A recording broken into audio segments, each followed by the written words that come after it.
Hello, and welcome to another Mind Your Wellness session brought to you by the ENGWellness team.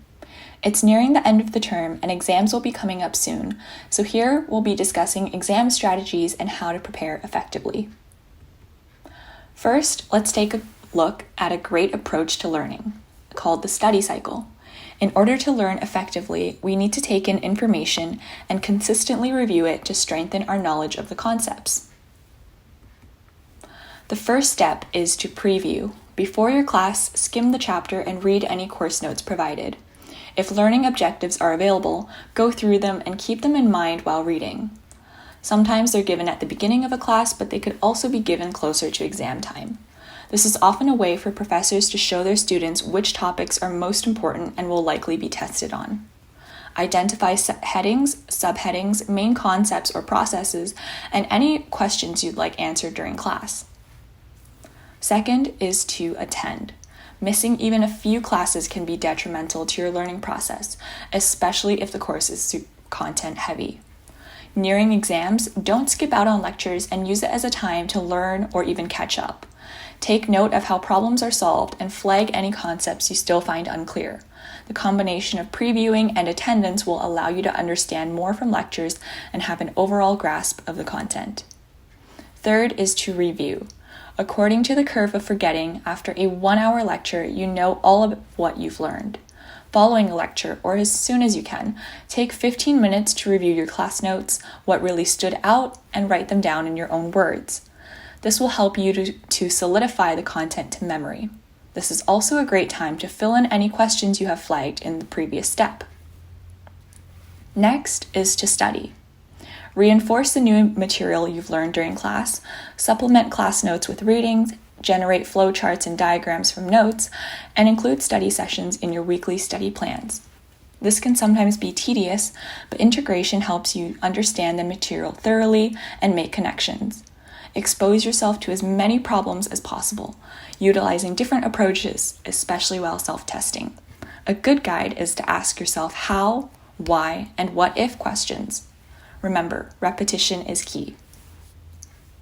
Finally, assess yourself. Practice using recall and metacognition to give yourself an idea of where you are with your understanding. What if you were asked to teach the content to a person who has absolutely no clue on what is going on? Could you do it? Self-assessing from time to time is an essential step in locking down a new concept and knowing where you're at. Practicing these steps together overall is a good learning habit that can really help with preparing for exams. Now, when it comes to the learning process, we all do it differently. But there are certain strategies that have been proven to be universally effective. The T system, more commonly known as the Cornell System, originated from the upside-down T that you draw before starting to write notes. We cut the paper into 3 sections. The largest section is where you actually take your notes. The Q column, which is on the left-hand side, is for writing titles or main ideas, and questions you might have so you can ask them after the lecture. Now, the summary section at the very bottom forces you to gather all the information in your own words, with only a few sentences. And summarizing content like this really helps your brain to organize and understand the information that you've taken in. Usually, studying is an independent activity, which makes sense. But one of the end game steps in the whole studying process is actually group studying. These are done when everyone knows the content and just wants a chance to talk about it. So why is that useful? Well, group study sessions shed light on any areas that we might be lacking in understanding.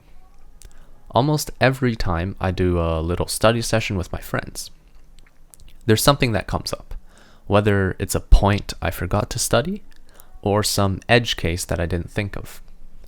A group study means teaching others, and I'm sure many of us have heard that the act of teaching requires a much deeper understanding of the content compared to just reciting the facts.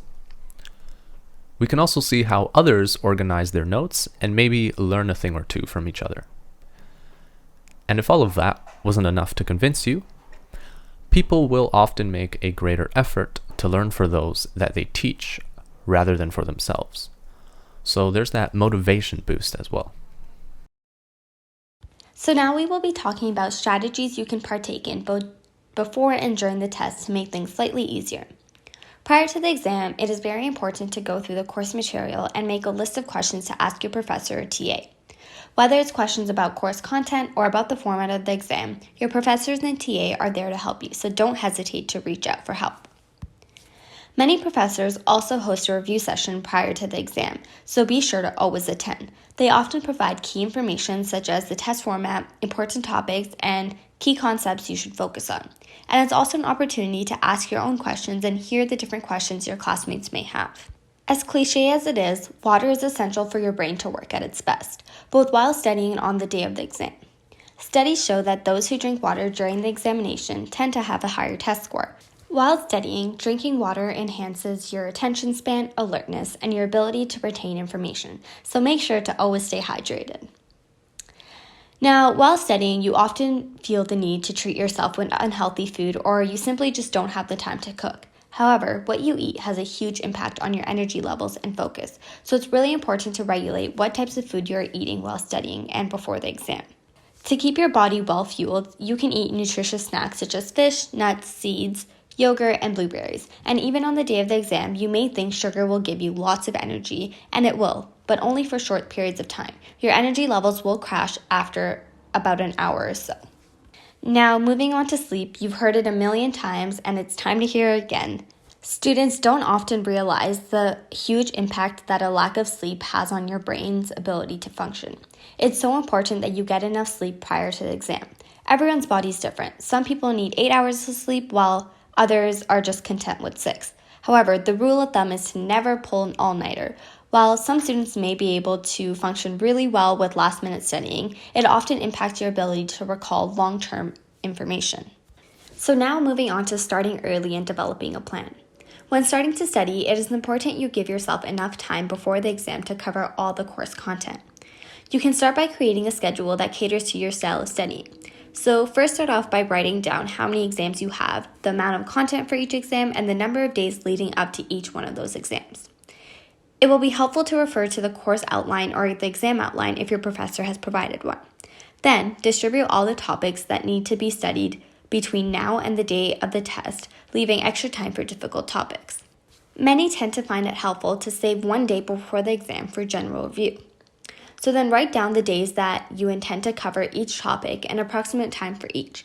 Once you're done each topic, check it off your list. This will make you feel more accomplished and boost your confidence.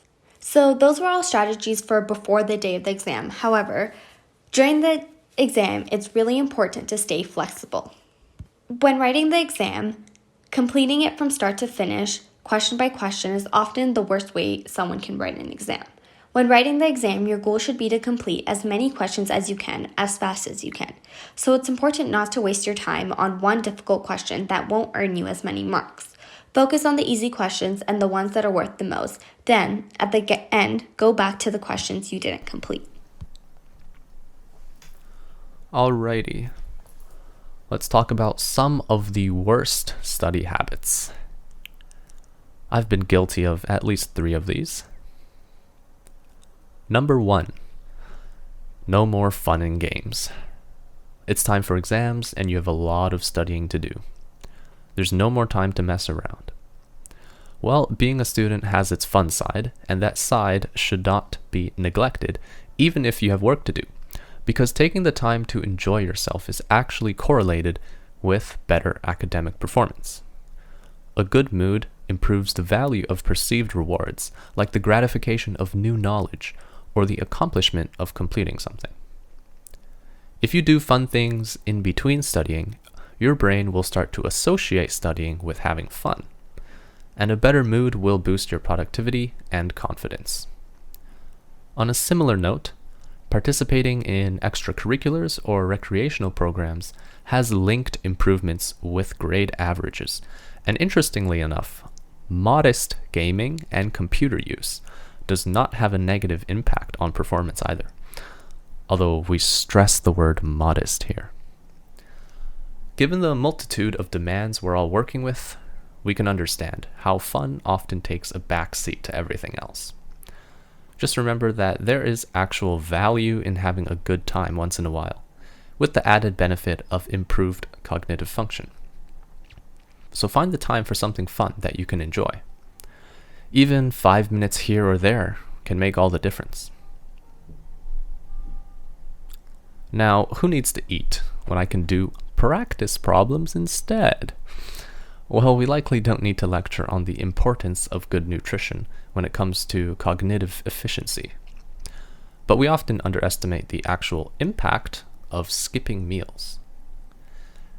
If I don't eat lunch, just for today, what's the harm? Well, let's say I need to commit a lot of information to memory and I decide to skip lunch. There's a good chance during the exam, the information that I tried to stuff in my brain while my stomach was growling, that's going to be the information I happen to forget. Food and water can make a substantial impact for how well your memory retains and recalls information, and how well you can actually engage with and understand the content. Speaking of keeping your body fueled, here's one that I've heard both as a joke and as a serious comment. Sleep is for the weak. As always, time is your most precious resource as an engineering student. And we're sure we all know that time spent in a sleep-deprived fog is arguably time well wasted. Although it may seem obvious, research suggests that there is a clear association between sleep deprivation and poor academic performance. Compromised sleep impacts your ability to focus and your concentration, yet it's still a popular go-to for students just before an exam. And that leads us to the topic of cramming. If I can grind out these chapters in 10 hours straight, I'll be done studying. Well, sometimes cramming is a reality for a lot of us. Although it might be effective for some, and I'd argue the use of the word effective here, it's not the best way to engage large blocks of content, especially for those hoping to commit some of it to long-term memory. A lot of courses build off of previously taught content, and if you want to really remember what you were taught a year ago, spacing up your studying into smaller, more manageable increments is the solution. As a final note, remember that study hours are not proportional to the quality of studying. Thanks for watching, and we hope our presentation was helpful to you.